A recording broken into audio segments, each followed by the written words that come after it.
They will not give up the Straits of Hormuz unless we take it back by force. ትራምፕ ያለመደባቸውን ዝምታ መርጠዋል። ዋሽንግተን በኢራን በየቀኑ የሚደርስባት ድብደባን በሆዷ ይዛ ትንፍሽ ማለት አልፈቀደችም። አያቶላዎቹ ድርድር የሚባል ነገር አልሰማንም አላየንም እያሉ ነው። በሆርሙዝ የአሜሪካ መርከቦች እየነደዱ ሲሆን የኢራን ጦር ለአሜሪካ በእጅ የሚል አልሆነም። ትራምፕ ሆኑ የአሜሪካ ጦር ለዚህ ጥቃት ያጸፋታ ምላሽ ለመስጠት ብቻ ሳይሆን ውሾቹን ያነሳ ውሾ ነው ብለው ስለ ጉዳዩ እንዲሁም ደግሞ ስለ ጥቃቱ ዝምታን መርጠዋል። President Donald Trump says that he is seeking compensation for all the people he says were killed by Iran. በቴህራን ድርድርን የሚደግፉት ደግሞ እንደ ወንጀለኛ የሚቆጠሩበት መድረክ ላይ ስለ ድርድር ደፍሮ የሚያወራ ጠፍቷል። አያቶላዎቹ አዲስ ይዘውት የመጡት ስትራቴጂ እንደውም ትራምፕ በስልጣን እስካሉ ድረስ ከአሜሪካ ጋር ሰላም ይኖራል ብላችሁ አትጠብቁ ሲሉ ለዋሽንግተን ቁርጡን አርድተዋል። የአሜሪካ መርከቦች በኢራን ጥቃቶችም የፋርስ ባህር ሲሳይ እየሆኑ ነው። The only one that has control of the Strait of Hormuz right now is the United States Navy. ነጩ ቤተ መንግስት ደግሞ ለዚህ ጥቃት ምላሽ ለመስጠት ዝምታን መርጧል። ለምን? መረጃውን በሰፊው ይዘናል። ቻናሉን ሰብስክራይብ በማድረግ እይታዎችን ይጀምሩ። ቪዲዮ ላይክ ማድረግ ቀዳሚ እርምጃው ያድርጉ። መልካም ቆይታም። ኢራን ከትራምፕ አስተዳደር ጋር ፊት ለፊት የሚደረጉ ውይይቶችን ውድቅ ያደረገች ሲሆን የስልጣን ዘመናቸው እስኪጠናቀቅ ድረስ እንደምትጠብቅ አስታውቃለች። ኢራን በየሌሊቱ የአሜሪካን መርከቦች እየመታች ሲሆን ዋሽንግተን ግን ዝምታን መርጣለች። የዓለማችን እጅግ ወሳኝ የኃይል አቅርቦት ማለፊያ መስመር የጦር ቀጠና መድረክ በሆነበት በፋርስ ባህረ ሰላጤ ውጥረት ላይ እዚህ ሂደት ውስጥ አንድ ከፍተኛ የኢራን አማካሪ ያልተጠበቀ የተባለ መልእክትን አስተላልፈዋል። ከፓርላማ አፈ ጉባኤው መሐመድ ባገር ቃሊባፍ ጋር ግንኙነት ያላቸው ማጂዲ ሻኪሪ ቴህራን ከአሁኑ የአሜሪካ አስተዳደር ጋር ምንም አይነት ስምምነት ተስፋ እንደማይታይና ፕሬዝዳንት ትራምፕም ቢሆኑ የስልጣን ዘመናቸው በፈረንጆቹ 2029 ላይ እስኪጠናቀቅ ድረስ አሁን የያዘችውን አካሄድ ለመቀጠል ማቀዱን አስታውቋል። ትራምፕ ከኛ ጋር ስምምነት ላይ አይደርሱም፣ የስልጣን ዘመናቸው እስኪጠናቀቅ ድረስ አብረናቸው እንዘልቃለን ሲሉ ሻኪሪ መናገራቸው የኢራን መገናኛ ብዙሃን እንዲሁም ደግሞ በሰኞ ዕለት የተሰራጩ ዘገባዎች በብዙ መልኩ ጠቁመዋል። ንግግሩን የታሰበበትና ስትራቴጂን ያመላከተ ነው ሲሉ የብዙዎች ያነሱታል። ይህ ሙሉ በሙሉ ጦርነት ውስጥ አለመግባት ወይም ደግሞ በድርድር የተደረሰ ስምምነት አለመፍጠር ሲሆን ይልቁኑ ብዥታ መፍጠርና በስትራቴጂ ትዕግስትም አማካይነት ጦርነት የለም ሰላምም የለም የሚለውን ይህ ሁኔታ በተከታታይነት ማካሄድ ነው። ከዋሽንግተን ጋር የሚደረግ ማንኛውም ድርድር በግልጽ ማረጋገጥ ፍጹም ሞኝነት እንደሚሆን ተከራክረዋል። መግለጫው የወጣው በሆርሙዝ ጂብራ በኩል በሚደረገው የመርከቦች ትራንስፖርት በከፍተኛ ሁኔታ በቀነሰበትና ዓለም አቀፍ ነዳጅ ገበያዎችን በስጋት ውስጥ የከተቱ ተደጋጋሚ የባህር ላይ ግጭቶች በታዩበት ወቅት ነው። የኢራን ባለስልጣናት ተከታታይ የሆኑ የቆዩ ጥያቄዎቻቸው እስካልተመለሱ ድረስ የውሃ መንገዱ በተገደበ ሁኔታ ውስጥ እንደቆየ ይቀጥላል ሲሉ ማረጋገጣቸውን ቀጥሏል። እንደ ኢራን ምንጮች ገለጻ ከሆነ እነዚህ ጥያቄዎች በእያንዳንዱ ዘገባዎች እስከ $300 ቢሊዮን ይገመታል የተባለ ከፍተኛ ካሳን፣ የታገዱ ሀብቶች እንዲለቀቁና የዩናይትድ ስቴትስ ጦር ከአካባቢው እንዲወጣ የሚሉትን ያካትታሉ። የውጭ ጉዳይ ሚኒስትሩ አባስ አራጋቺ ሻኪሪ አስተያየት ከመስጠታቸው ከአንድ ቀን አስቀድሞ አቋሙን አጠናክረዋል። ቴህራን በአሁኑ ወቅትም ከዩናይትድ ስቴትስ ጋር በቀጥታ ድርድር ውስጥ አልገባችም ብለዋል። መልእክቶቹ በአስታራቂዎች በኩል ማለፋቸውን የቀጠሉ ቢሆንም ዋሽንግተን ኢራን ቀደም ሲል የተደረገው የመግባቢያ ሰነድ መጣስ ስትል የገለጸችውን ምላሽ እስካልሰጠች ድረስና ከተያዙ ጉዳዮች ጋር የተያዘ ካሳ ካልከፈለች መደበኛ ውይይቶች አይቀጥሉም፣ ይህ ድርድር አይባልም፣ የመልእክት ልውውጥ ነው ሲሉ የኢራን አቋምን ገልጸዋል። ግልጽ ሳይሆን የቀረው ነገር ይህ በጥንቃቄ የተሰላው ውጥረት ወደ ሰፊ ግጭት ሳይሸጋገር እስከ መቼ ሊቀጥል እንደሚችል ወይም የተገደበው የኃይል ፍሰት ተጽዕኖ ውሎ አድሮ በአንድ ወይም ደግሞ በሌላ ወገን ላይ የአቋም ማስተካከያ ለማድረግ ያስገደደ እንደሆነ ነው። የሆርሙዝ ባህር መተላለፊያ ከየካቲት ወር ጀምሮ የግጭት ማዕከል ሆኖ ቆይቷል። በየካቲት ወር መጨረሻ ላይ መጠነ ሰፊ ጥቃቶች መቀስቀሳቸውን ተከትሎ የኢራን ኃይሎች የባህር መስመሩ መዘጋቱን ያወጁ ሲሆን የንግድ እንቅስቃሴዎችን በእጅጉ የቀነሱ ወታደራዊ እርምጃዎችን አካሂደዋል።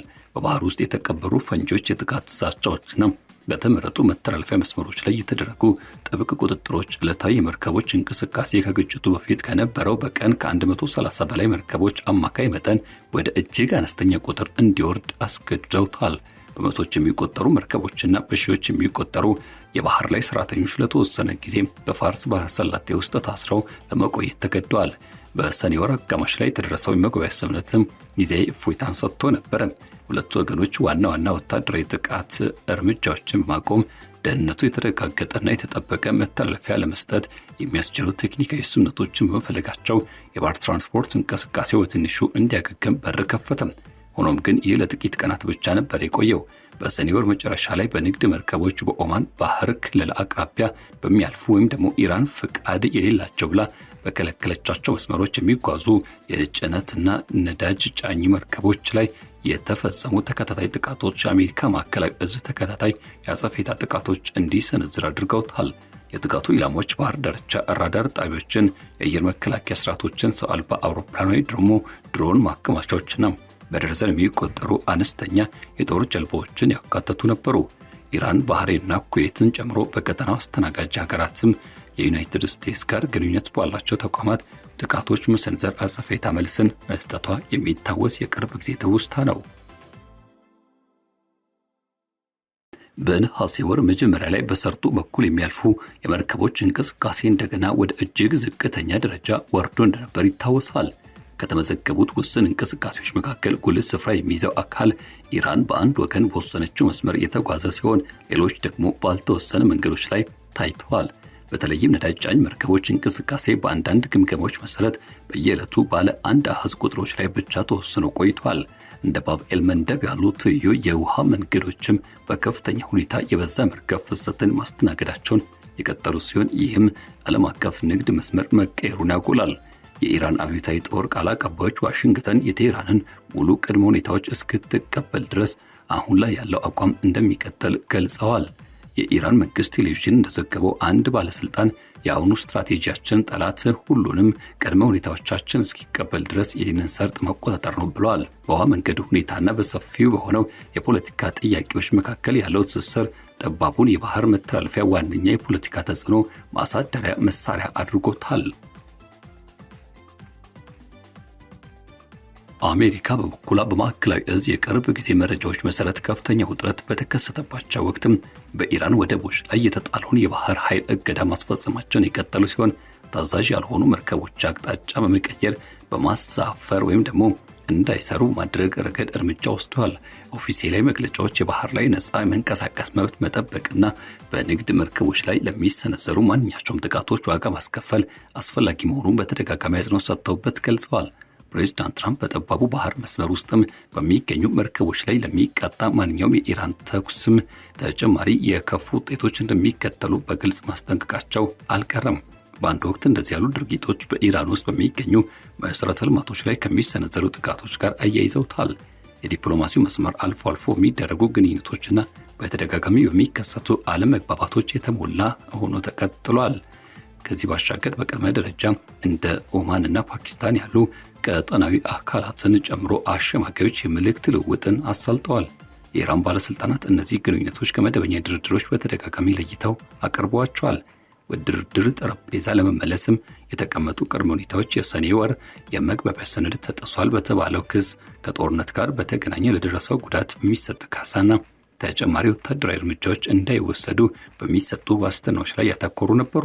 የአሜሪካ ባለስልጣናት በበኩላቸው ኢራን ድርድርን እንደምትፈልግ በገለጹባቸው አጋጣሚዎች በተመሳሳይ ጊዜ ቴህራን በይፋዊ መግለጫዎቿ እንዲሁም ደግሞ በዚህ ሂደት አታላይነቷን ታሳይበታለች ሲሉ መክሰሳቸውና መወንጀላቸው ግን አልቀረም።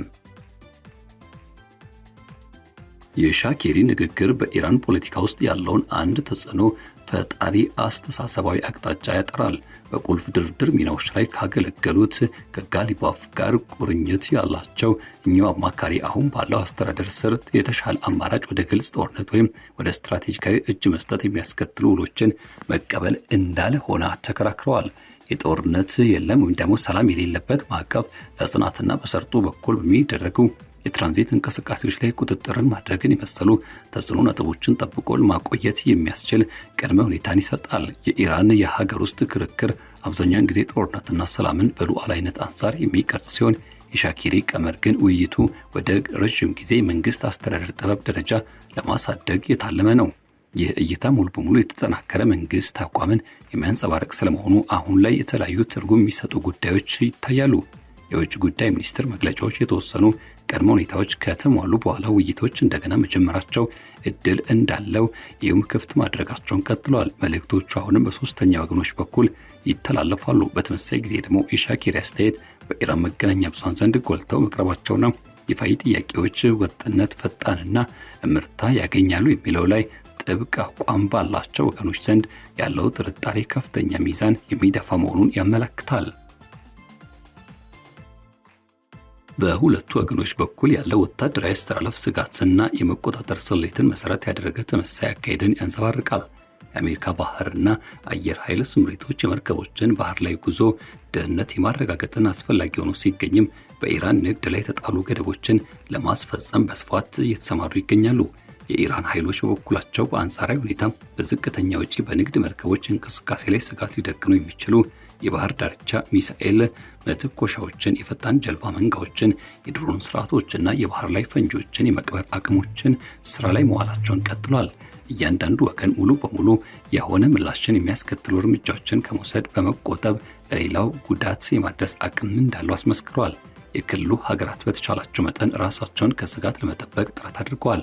ኦማን ስለ አማራጭ ጉዞ መስመር ዝግጅቶችና በዚያው እዚህ ሂደት ላይ ውይይቶች ላይ ተሳታፊ ሆናለች። የገልፍ ትብብር ምክር ቤት አባላትም ያልተገደበ የባህር ላይ ጉዞ እንዲኖር የጋራ ጥሪ አቅርበዋል። እስራኤልና ሌሎች አካላትም ሰፊ ግንባሮችን ሊከፍት የሚችል ማንኛውም ለውጥ በቅርበት የተከታተሉ ነው።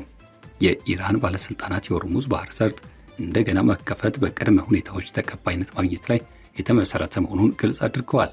የአሜሪካ መግለጫዎች በበኩላቸው በባህር ላይ የመዘዋወር ነፃነትና በመርከቦች ላይ የሚፈጸሙ ጥቃቶች ተጠያቂነት እንዲኖር አጥብቀው መጠየቃቸውን ቀጥለዋል። ቀጥተኛ ድርድሮች እንደተቋረጡ ይገኛሉ። ቀጥተኛ ያልሆኑ ግንኙነቶች በዝቅተኛ ደረጃ መቀጠላቸው አሁንም በጋድ እየታየ ያለ ክስተት ሆኗል። ዝርዝር የመከታተያ መረጃዎች የማዕከላዊ እዝ መግለጫዎችና የኢራን አብዮታዊ ጦር ይፋ ያደረጋቸው መረጃዎችን ጨምሮ የባህር ላይ ደህንነት ማሳሰቢያዎች በሙሉ የሚያመላክቱት የውሃ መንገዱ ከመደበኛ የማስተናገድ አቅሙ እጅግ በታች የሰራ መሆኑን ነው። የኢንሹራንስ ገቢዎች የጨመረው አደጋን ያንጸባርቃሉ። የመርከብ ኩባንያዎች የጉዞ መርሃ ግብሮቻቸውና መስመሮቻቸውን አስተካክሏል። በበርካታ አህጉራት የሚገኙ መንግስታትም ሁኔታውን በሌሎች ዓለም አቀፍ ጫናዎች ቀደም ሲል የተወጠረውን የአቅርቦት ሰንሰለቶች ሊያስተጓጉል የሚችልበት አጋጣሚ በቅርብ ይከታተላሉ። የሻኪሪ እስከ ድል ድረስ የጦርነትም ሆነ የሰላም ያልሆነ ሂደት ማስተዳደር የሚለው ቀመር በቴህራን ተጽዕኖ ፈጣሪ በሆኑ አካላት ዘንድ የበላይነት ያለው ስትራቴጂካዊ አስተሳሰብ የሚያሳይ ፍንጭ ይሰጣል። ይህም ከቁጥጥር ውጪ የሆነ የግጭት መባባስ የሚያስከትለውን አደጋና ፈጣን ስምምነት ሊጠይቅ የሚችለውን የጎንዮሽ እሽታ ሁሉንም ውድቅ ያደርጋል። የአካሄድ ኢራን የምትፈልጋቸውን ፖለቲካዊና የኢኮኖሚያዊ ውጤቶች ሊያስገኝ የሚችለው በቀጥታ ከግጭት ቀጠና ባሻገር የሚዘልቁ ሁኔታዎች ላይ ተመስርቶ ነው። እንዲህ እያለ በሁለቱ ዋና ከተሞች መካከል ያለው ልዩነት ሰፊ እንደሆነ ቀጥሏል። ኢራን ማንኛውም ትርጉም ያለው የባህር ሰርጦን እንደገና መክፈት ከአጠቃላይ የካሳ የሀብት መልቀቅና የኃይላት መውጣት የጥቅል ስምምነት ጋር ታያይዘዋለች። ዩናይትድ ስቴትስ ኦፍ አሜሪካ ለባህር ላይ የመርከቦች ነፃ እንቅስቃሴና በንግድ መርከቦች ላይ ዛቻ ለማድረስ የሚያገለግሉ አቅሞችን ለማዳከም ቅድሚያ ትሰጣለች። አደራዳሪዎች ጥረታቸውን ቀጥለዋል። ለጊዜው መደበኛ ውይይቶች ከድርድር መድረክ ውጭ ሆነው ይቆያሉ። የትራምፕ መሰናበት ቢያንስ በቴህራን ጥሩ የሆነ ስምምነት ይዞ ይመጣል የሚል ተስፋ ተሰንቆበታል።